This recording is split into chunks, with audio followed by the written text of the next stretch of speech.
Hello, my name is Sierra Bird, and I will be sharing with you my thoughts for a health literacy improvement workshop. So what is health literacy? Health literacy is the ability an individual has to obtain, understand, interpret, and use information about health. When considering health literacy, it is important to not only consider the health literacy of the patient or public, but also that of the healthcare worker. Health information can be given or presented verbally, written, or visually. It can occur from the healthcare worker to the patient, or from one healthcare worker to another.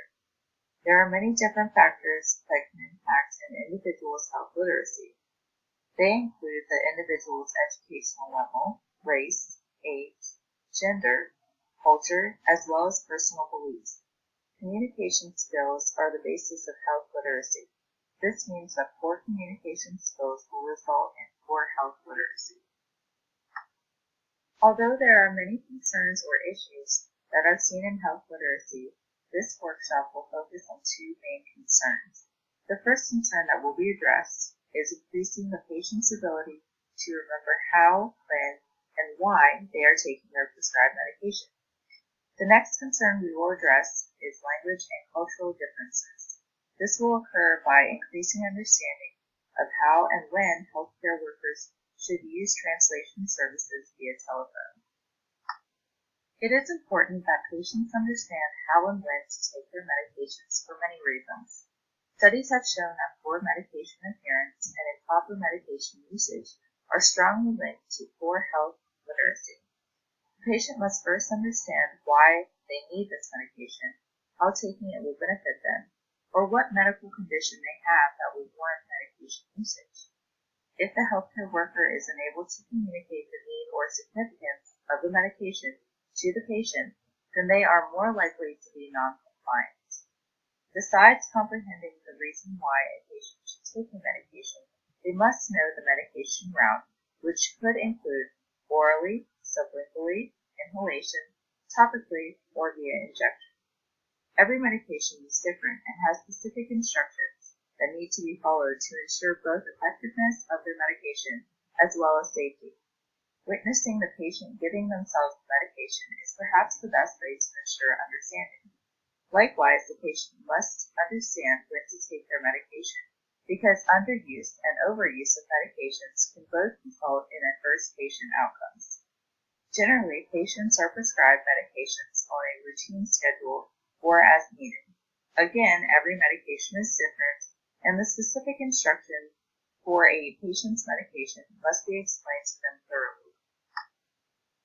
The second area of concern we have discussed, addressing language and cultural differences, is important because an individual's culture will directly impact how the patient understands health information, who they choose to involve in their medical care, and their beliefs on medical care as a whole.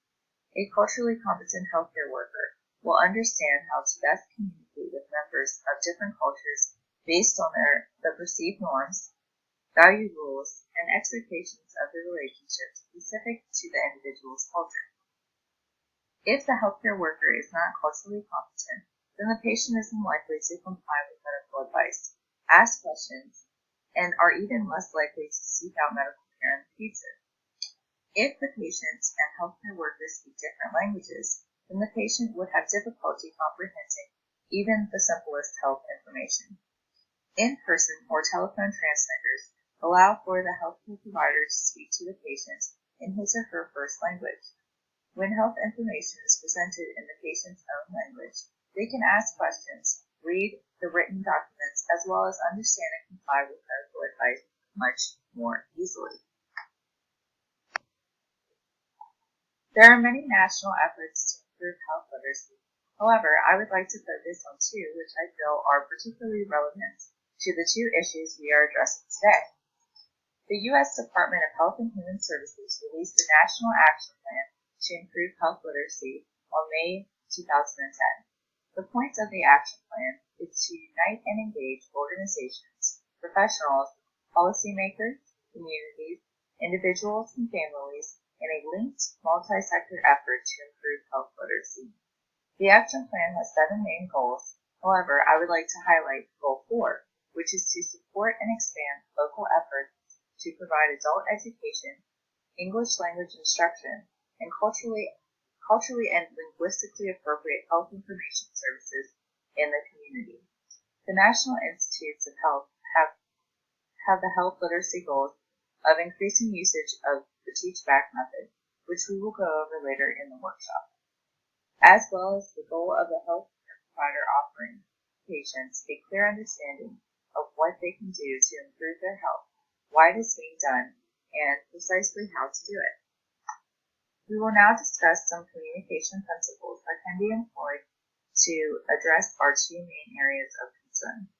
One communication method we will use in the workshop is the Teach Back method. The Teach Back method simply has the patient repeat the information the healthcare worker has given them back in the patient's own words. This allows the healthcare worker to assess how well the patient understands the health information that was presented and can immediately address questions or confusion. Having written information which covers what was discussed is another method to increase health literacy. The written information should have visual aid, use bullet points or short phrases, and avoid complex words. Nonverbal communication is another important factor to consider. Making eye contact while speaking or listening to the patient lets them know you are engaged in the conversation. Likewise, understand your own body language. Do you look bored or uninterested when the patient asks questions, or do you appear to be in a hurry? All of these factors are important to consider when communicating with the patient. Finally, use plain language and simple terms when needed. Avoid medical jargon when possible. Communicating with the patient, the healthcare worker should avoid assuming the patient can understand the health information presented. Likewise, we should never assume the patient is literate, as written health information will not be appropriate for this type of patient. When communicating with non-English speaking patients, it is not good practice to use a family member to interpret. Instead, use an interpreter phone or an in-person interpreter. When using an interpreter, it is important that you speak directly to the patient, not the interpreter. Do not speak more loudly, and do not act patronizing or infantilize the patient.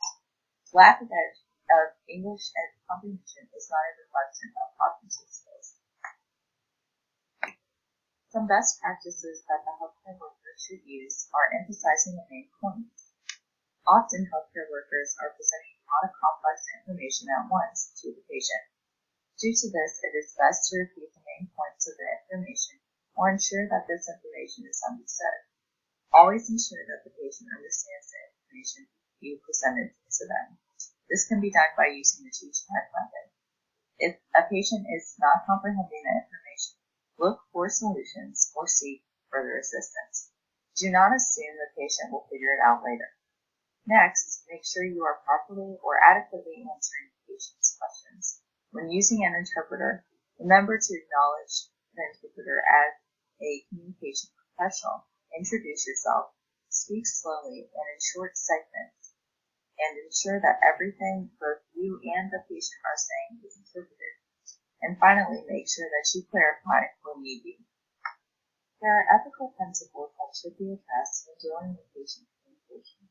Autonomy is the principle that the patient has the right to make informed decisions about their care.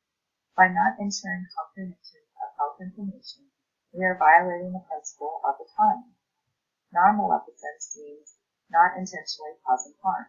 Again, this principle could be violated by not providing health information that a patient can understand. The principle of beneficence is that the healthcare worker has a duty to be a benefit to the patient. This could be achieved by providing written materials in a non-English speaking patient's primary language. Finally, the principle of justice can be explained as fair and equal treatment for all. Violation of this principle could include not making an interpreter or interpreter phone available to a non-English speaking patient. The goal of the activity is to increase the understanding of the Teach Back method, to increase patients' ability to remember how and why they are taking medicines, and increased usage of interpreter phones or services. In this activity, participants will break up into groups of two. One of the group members will act as a healthcare worker and provide health education about a medication. The other group member will act as a patient and use the teach-back method. The group members will then switch roles and repeat this exercise. Next, the participants will practice using the interpreter phones and discuss best practices for communicating with non-English speaking patients. As I have mentioned earlier in this workshop, the key areas of concern are to help patients remember how, when, and why they are taking their medications. By having the participants use the teach-back method on one another, it clearly shows how they can do this in order to increase the patient's understanding of how, when, and why they should take the medications. And then the second area of concern is addressing language and cultural differences with support from translation services available through the telephone. You want the participants to be aware of the interpreter services as well as practice using them so that they feel comfortable, and also increase their knowledge of cultural competence. Materials the participants will use in the activity. First, you will need handouts with medication information. You can use any type of medication, however, I would suggest something simple such as insulin that they can use for their teach-back method activity. And you will need pens and papers so that the participants can write down any questions or concern. And also, they can write down any important points or information that they learned in the activity that they can refer back to later. Additionally, you will need the interpreter phones. I would like to discuss the steps that we will use throughout the activity, as well as the time frame. So the first 15 minutes will be used to explain the exercise to the participants.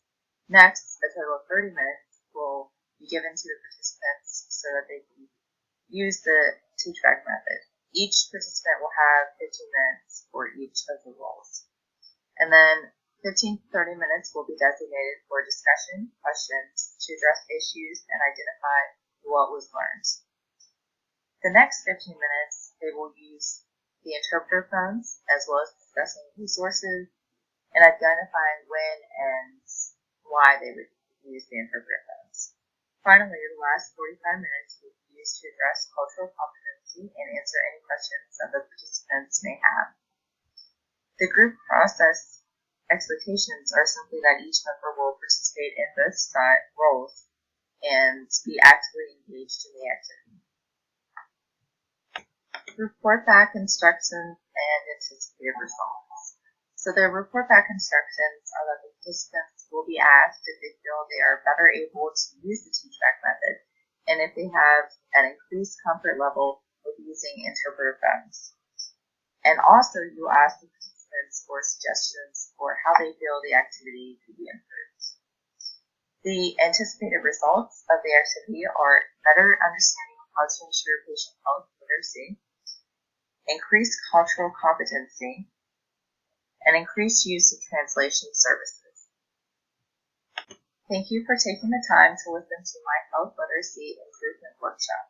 Below are a list of references that I used in my presentation.